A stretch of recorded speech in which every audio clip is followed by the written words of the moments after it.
Hello and welcome back to Asia Now. In this video, I'll tell you about an American arrested in the Philippines after 156 children rescued from church. Filipino cop threatens American national in Bohol. Update on the senior Australian asking to go home due to his Thai wife's addiction leaving him penniless. British man mobbed by locals after late night wheelies leading to crashing into a local woman.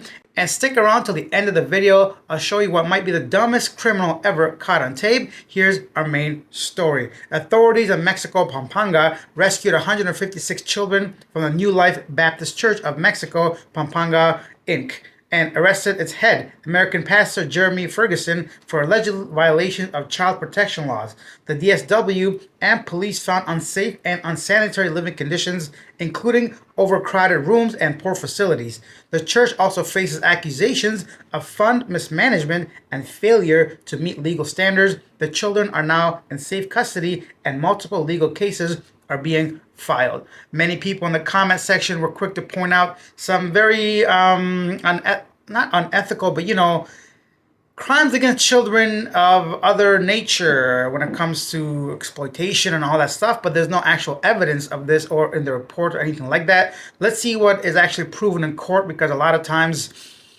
it could be rumors. If it is true, obviously shame on this guy and despicable, and may he rot in prison. But let's just wait till the details are actually revealed before we come to any conclusions, because these are right now just allegations and nothing has been confirmed. They have pictures of the kids and statements and of course living conditions.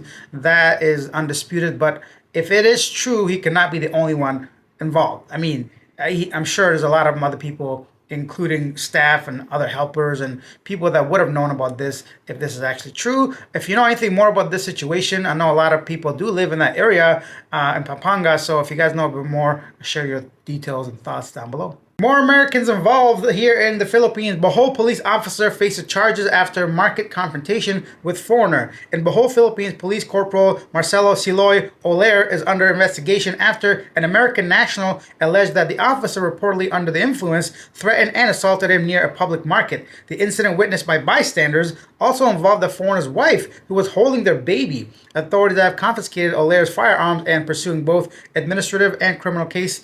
Records show a prior incident in 2020 where Oler was disciplined for similar behavior while intoxicated. Police leadership is considering transferring him to another post under restriction while investigation continues. Alcohol makes one do a lot of crazy things, especially somebody holding Thule, makes you feel a bit more powerful and brave. In this case, not the first time offender for this guy, so I'm gonna go ahead and believe the American.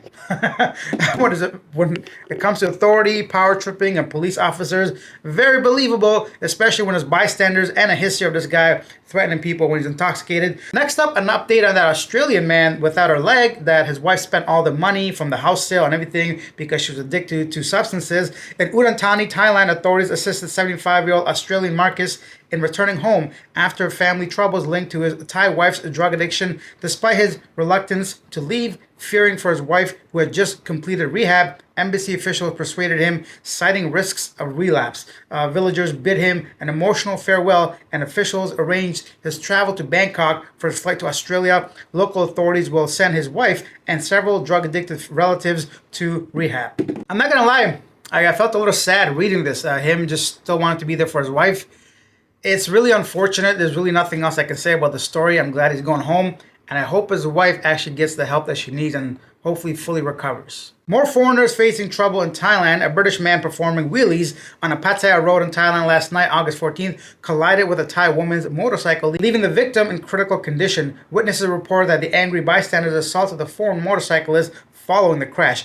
The British man riding an electric off-road motorcycle also suffered injuries reportedly from the attack by the locals rather than the crash itself. Authorities are reviewing security footage to determine who's at fault. Well, the wheelies are confirmed based on video, so that's against the law anyway. So regardless of whether that woman walked in front of this guy, but him continuously breaking the law like that, and then apparently he denied doing anything wrong. That's when the bystanders attacked him. This is one of those cases you FAFO, and this is what happens to you fuck around and find out is real, guys. So keep that shit, in dirt roads or whatever. They're built for that kind of stuff, not for the regular streets. For you to be doing wheelies at all hours of the night, there you go. Maybe alcohol or other substances, another factor in this story. Somebody else that needs driving lessons. Not this kid though. So driver's license suspended for allowing child to steer like this.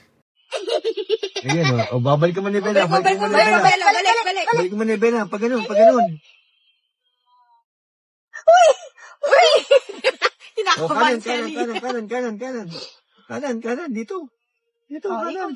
Ikot. Dito. Ang galing Let me know, what do you think of that? Do you think he deserves to have his license suspended, or do you think that's just innocence? A lot of us growing up, our parents let us drive at a very young age, but I don't know if ever that young. Let me know your thoughts in the comment section. Do you think not a big deal because the father was in the driver's seat anyways, controlling the gas and the pedal? Or do you think, no, that's a big no-no, a big safety hazard? I'd like to see where people stand regarding this story. Another driving story, this time not about a kid doing it, but 7 were injured, including 6 students after an SUV crashed into the lobby of a school in Caloocan. I don't know what the severity of the injuries are, but never a good thing when a SUV collides into a public school like that. I think it's a public school from what I remember reading. I hope everybody's safe. Remaining in the Philippines, the National Bureau of Investigation has filed complaints against several police officers in Nueva Vizcaya for allegedly planting evidence following a regional trial court's decision to acquit a suspect after ruling that the seized firearms were fabricated, with one even being just a metal scrap. Oh my goodness. The court condemned the officer's actions as a clear violation of the suspect's constitutional rights, prompting charges for planting evidence, abuse of authority, and obstruction of justice. Well, now this might seem bad, but I like to think it's a positive thing, giving a signal to others to not plant evidence in cases in the Philippines. I'm glad to see accountability in this case.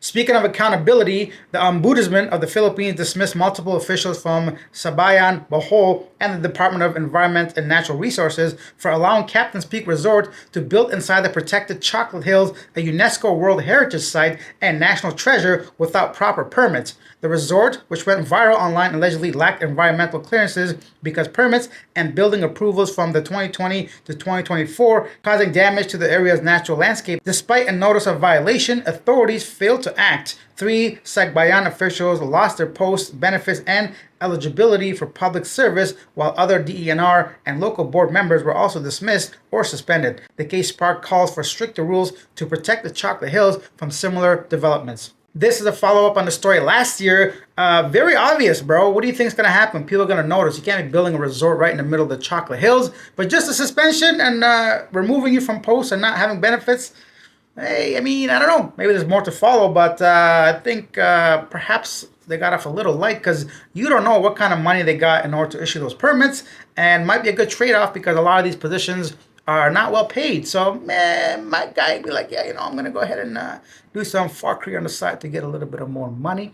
But those are just my assumptions, allegedly. Everything I say is allegedly, okay? That's all I'm saying. Go on and do your own research. But these are just the headlines. And yeah, good to see that the Ombudsman has come down on these individuals, preventing any further damage to that beautiful place. Let me know if you've been to the Bohol Chocolate Hills. Pretty cool place. If you haven't been there, I recommend it. Definitely an amazing formation of hills that doesn't seem to be natural once you're there because of just how perfectly shaped they are. Round shape, what I'm trying to say. It reminds me, not really reminds me, but I've been to other places around the world where just like the rock formation is incredible. One of my favorites would be Cappadocia in Turkey. Just absolutely fantastic. You don't even think it's real. Or Ha Long Bay in Vietnam. Like, what? Anyways, you can also tell me where is your favorite like natural beauty that you just can't believe it's real. Next up in Cebu, just weeks after launch of some modern jeepneys in Cebu's free ride program are reportedly avoiding passengers. Why would that be, I wonder? I mean, if it's free, why are they avoiding passengers? I don't understand the logic behind that. I don't even know the program, but I guess people are meant to have free rides, but the drivers are avoiding them. Do you make more money by avoiding them? Make no sense to me. So if anyone takes public transportation, yeah, I'd like to know what the reasoning behind that could be. Our next 2 stories are about robberies, both caught on video, beginning with the one in the Philippines. A theft was caught on CCTV, the same CCTV the suspect himself had installed. He was also the one who installed our CCTV, said one person. Even inside the house, he moved slowly, positioning himself as if he didn't want to be seen on camera. But we recognize him very well because he's from our own neighborhood, said the victim. What a fool. Come on, bro. You installed it. Did you forget? What do you... That's got to be one of the dumbest things I've ever seen in my life. They're going to go ahead and install a CCTV, come back a few days, weeks, or whatever later, and try to steal like a propane tank. I don't know, man. People are getting crazy out there, and I think a lot of these cases has to be driven by some kind of influence. I feel like any logical person would have been doing this unless in a very desperate situation or under the influence of something. Whatever they're on is definitely having an effect on their brain power. And lastly, in Samut Prakan, Thailand, Thai police are searching for a lone robber who disguised themselves as a delivery rider uniform, stole gold jewelry worth 8.6 million baht, that's about $265,000, from a shop in a Samut Prakan shopping mall yesterday evening. The suspect, wearing a full face helmet and a rider's jacket, reportedly made off with 59 gold bracelets weighing a total of 2.4 kilograms. For my American viewers, my American mandem, this is about 5.9 pounds. This morning, investigators from the Bangpor police station reviewed security footage to trace the suspect's escape route. Pretty brazen to be coming in the mall, just like so comfortable taking all that gold. I always wondered, like, what is the protection of some of these stores? Like, every time I travel, especially in Thailand, they're just like, I guess they might be insured.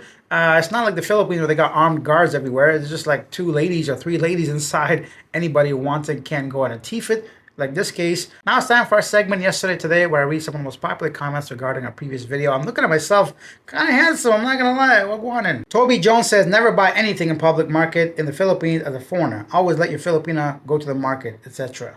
Kemaraya Consultancy says, number 1 rule to learn in the Philippines, successful self-governance comes from snitching. Being the practice, not the exception here. Never snitch is not a rule here. It's the opposite. In the Philippines, the more you snitch, the better. Chocoloco, Chaco Libre says, LOL, some local notified BI. Welcome to the Philippines. If you're in America and known as illegal, please notify ICE. Grace Andy says, my wife is always like that. Oh, like the girl that try to save your money. That's great. And Ben Moby says, ex-British boyfriend. So you're saying her boyfriend is no longer British? Ha! Oh my God, you're so funny, bro. Thank you for nitpicking what I say. I'm glad I'm not a professional at this. And lastly, Phil with a very cool display picture there. You guys remember that Clippy? Is that his name? From Microsoft or whatever, Windows early days. Think before you act. In a foreign country, that means learn before you act because you don't know enough what to think. Thank you for watching, guys. Let me know which of these stories was your favorite. Anything you want to share, your thoughts about any of them, I appreciate that. And if you enjoyed it, consider subscribing to the channel, liking this video. We're still slowly climbing to 13,000 subscribers now, I want to say. Yeah, we're going to get there, guys. So thank you for watching. I'll see you tomorrow. Bye. Okay.